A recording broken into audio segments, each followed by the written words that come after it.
اچھا جی، میں نے اپنی ایک ویڈیو میں بولا تھا کہ جو واک ہے اس کے کیا کیا فائدے ہو سکتے ہیں اور کس طرح ہم جو ہے وہ ایک اچھی لائف گزار سکتے ہیں۔ لیکن آج پھر میں یہاں پہ آیا ہوا تھا جمنیزیم میں، اور ایک واک کا جو سب سے بڑا فائدہ مجھے دکھا ہے نا، وہ ہے ڈپریشن سے دوری۔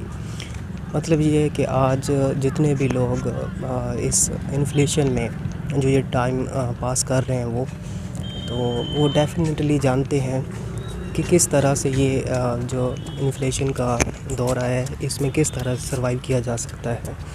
تو اس چیز سے نکلنے کے لیے وہ مطلب بہت کچھ محنت بھی کرتے ہیں، ڈپریشن بھی ان کے آگے آتی ہے، اور ڈپریشن کے جو نقصانات ہیں وہ آپ سب کو معلوم ہوں گے کہ کیا کیا ہوتے ہیں۔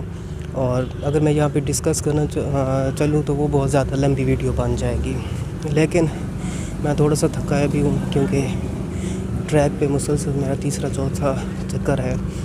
تو بس اتنا ہی کہوں گا کہ ڈپریشن جو ہے اس سے دور رہنے کے لیے ایک چیز آپ کی لائف میں وہ ہے ڈیلی واک کرنا، ڈیلی پیدل چلنا۔ آپ سب کو معلوم ہوگا کہ پیدل چلنے سے کیا کیا فائدے ہو سکتے ہیں۔ انسان کا وزن کم ہو سکتا ہے، اور اس کے علاوہ اور بھی بہت سارے ایشوز جو ہیں وہ سولو ہو سکتے ہیں۔ لیکن جب ہم دیکھتے ہیں نوجوان نسل کو، تو وہ ڈپریشن اصل میں موڈ ڈس آرڈر اسے کہتے ہیں ڈپریشن کو۔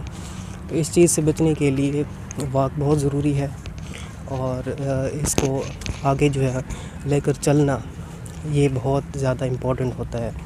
ویسے ڈیلی روٹین میں اگر بات کی جائے تو اس پر بہت ایک لمبی ڈسکشن چل سکتی ہے، اور اس کے بہت زیادہ جو ایڈوانٹیج ہیں وہ بھی آپ کو معلوم ہوں گے کہ ڈپریشن سے بچنے کے لیے تھوڑا سا باہر نکلیں تو انسان کا موڈ جو ہے وہ بہت اچھا ہو جاتا ہے۔